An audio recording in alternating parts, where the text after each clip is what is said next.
Hi guys, welcome back. I have some leftover eye candy pigments that I had mixed up for a previous painting, and so I'm going to mix these with my Impasto gel medium and have a play on a small canvas. So I'm going to use my Nebula Green from Eye Candy and my Emerald Green from Eye Candy, and I already have these colours dispersed in here, and there's not much left, so they need to be used. So I'm going to see how they go mixing once they're dispersed in Jo Sonja into their Impasto gel medium. So let's get started.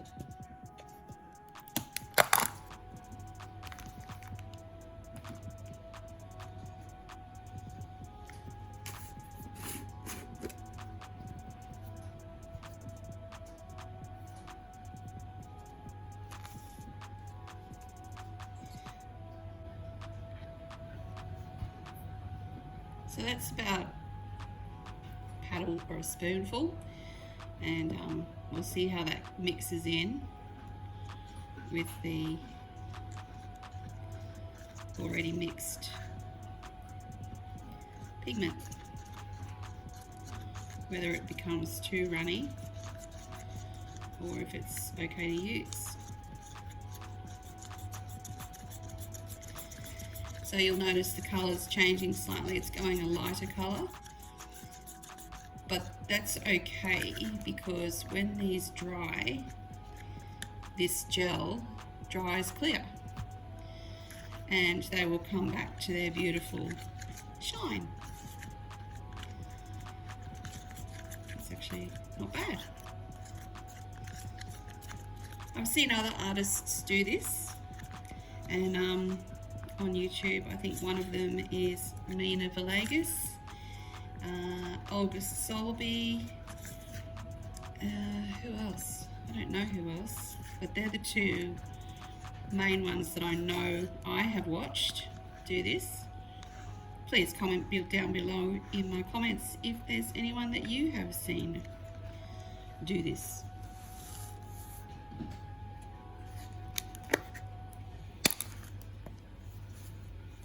I love this colour. It's just got the most beautiful colour shift in it. Another teaspoon, so you can see how thick it is. It's quite thick.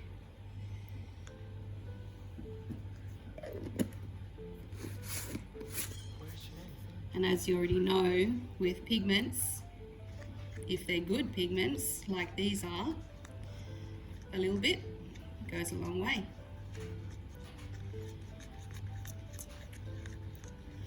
Gosh, look at that colour. You can see the colour changing as I'm stirring, colour shifting.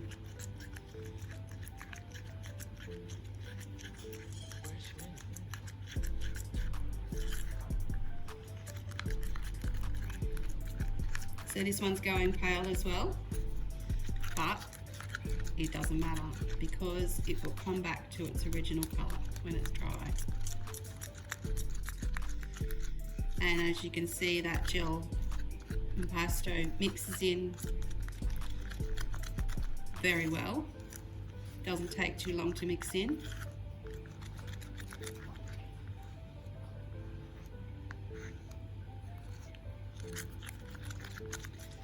And there's something satisfying about mixing colours. I don't know, watching them, especially colour shift colours, watching the colours shift.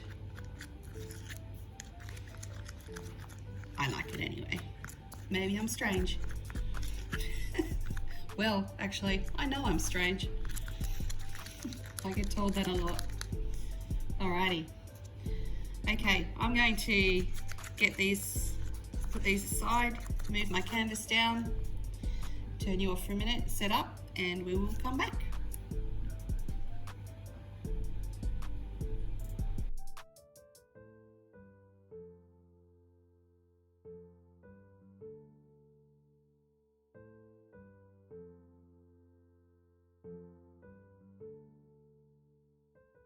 I'm going to use my small palette knife, my little one. I don't know what it's called. I should know these names. By the time you see this video, you will have already seen my collaboration video for the wonderful Fluid of Oz, where I also did this technique, but I used my flat palette knife.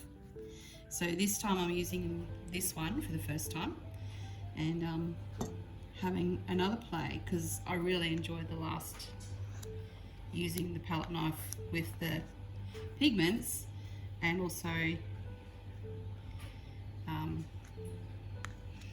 on these small canvases. So this, I don't know, it's quite soft, so I don't know how it's going to go, but we'll see how it goes.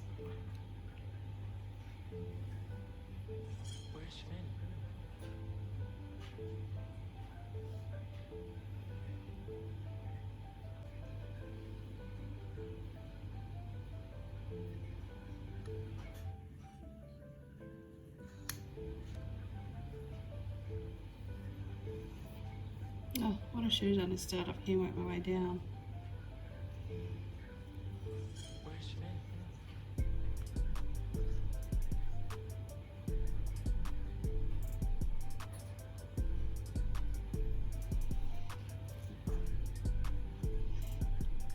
So I'm only taking a very small amount of pigment and only putting it on the back, and then making sure that there's nothing hanging off the sides.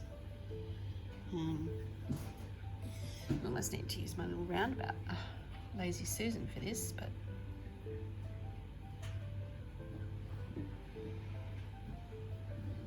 they're not perfect, but they'll do. To give you the idea.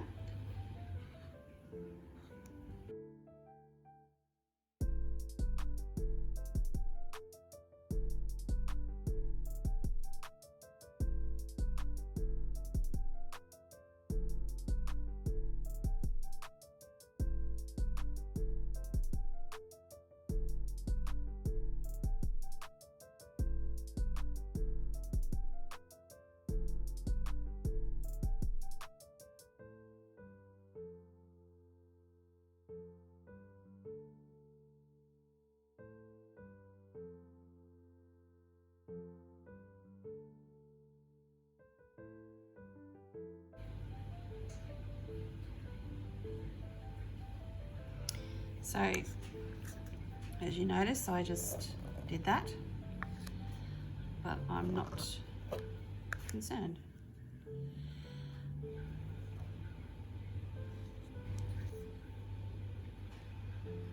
Baby wipes are a godsend, especially when this is wet, because you can just wipe it straight off.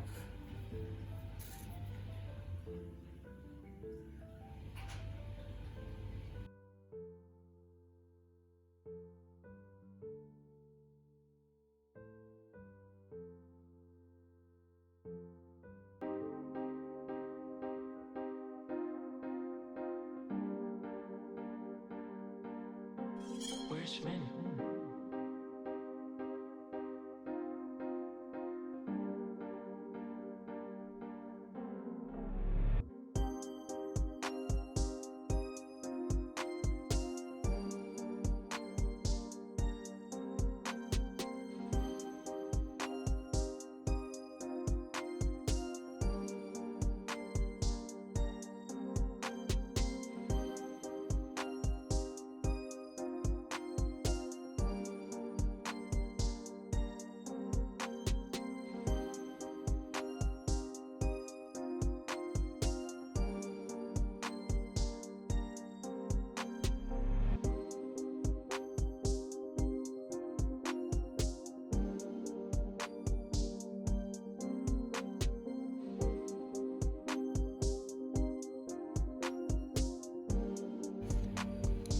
See, there's not much on that palette knife.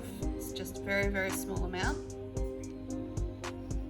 And then you just place it where you want it, push gently and lift.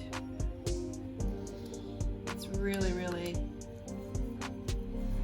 a soft motion.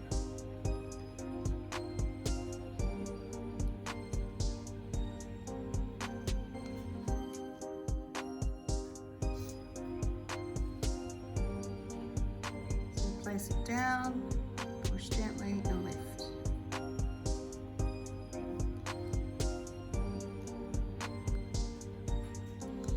Next time I'll make my pigments a little bit more stiff.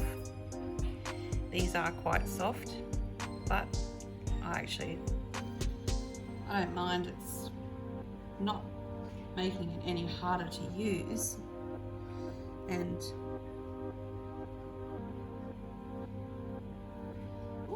that's cool. Blending the two.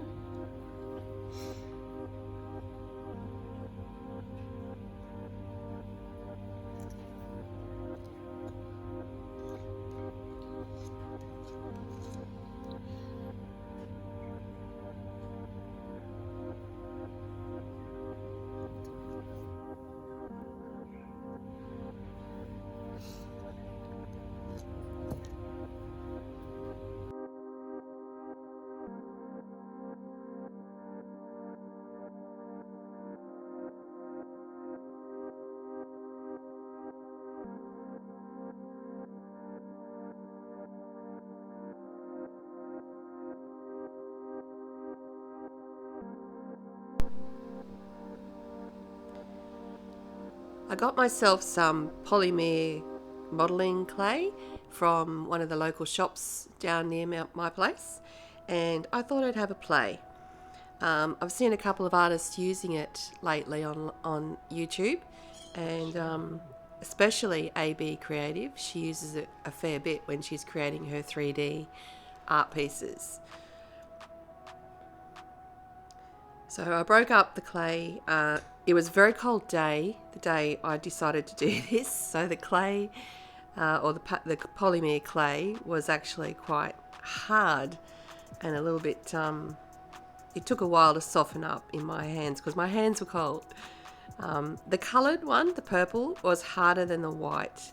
Whether that's the colours they put in them, I don't know. But, and I don't know if I've done this the right way. I was just playing and going back to my childhood when I played with what we called Fimo modelling clay. And this is very similar, it's just a different brand. So when this is all made up, you actually do bake these in the oven. And it's important to follow the instructions that are on the packet with the temperatures and how long you actually cook them for. So sit back and watch me create these little flowers, and I'll come back in soon when I think I need to.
Where's Finn?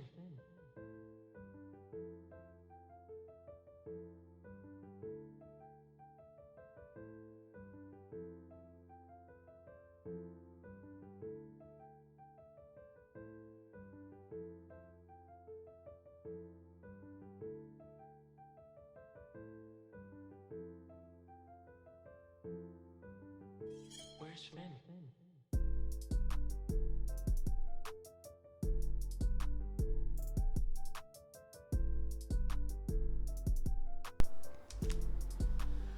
I placed them in the oven for 20 minutes at a temperature of 120 degrees, which was the advised temperature from the Montmartre packaging. After 20 minutes, I checked them and they were pretty much ready to go. So I pulled them out, let them dry completely and cool. And when they dry, they're rock hard.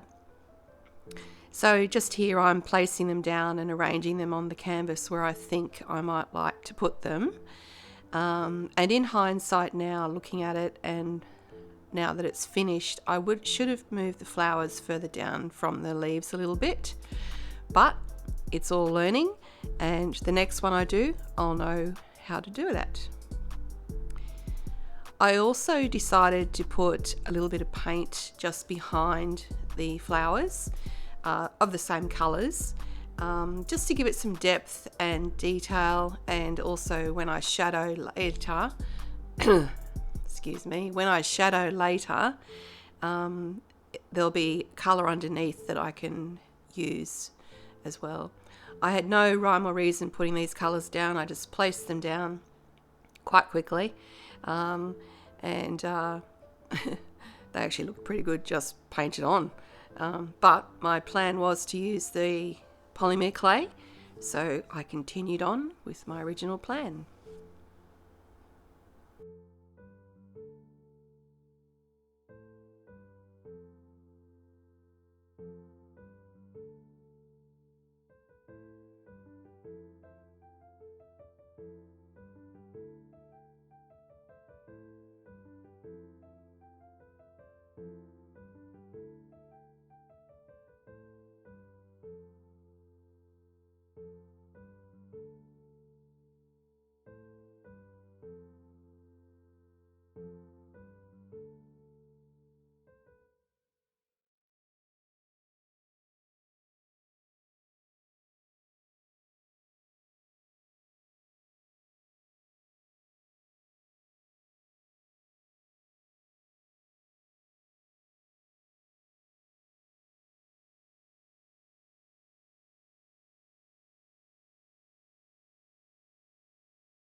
The next step for me was to adhere the flowers onto my canvas.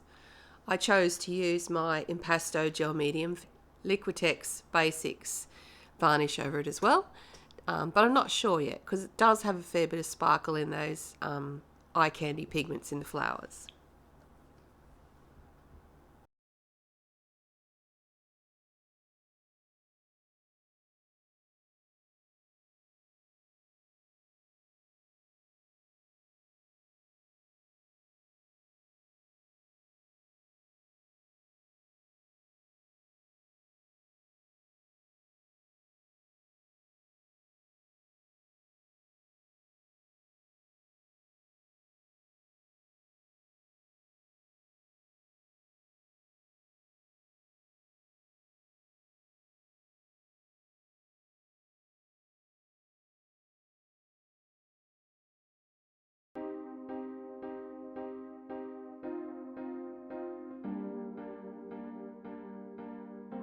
Where's Finn?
Last step, I am mixing up my Impasto gel medium with my modelling paste, and always pays as well when you're mixing up your pastes with your paint to have a bit of a test of them on the side, just to see how thick they are, if they're too thick or too watery. Sometimes they can be too dry, and that helps you understand whether you need to put more products into your paste. As you can see, I didn't actually make up a lot because I didn't need a lot. I only needed enough to create some stems.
And after this step, it's finally finished and it dried really well.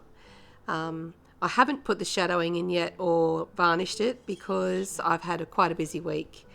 And as you may have noticed with my beautiful sexy voice, I also have a head cold. So thank you for watching, everyone, and sticking with me through this quite long process, which I did fast forward. And if you enjoyed the video, please do all those YouTubey things. And thanks for watching, and I'll see you soon.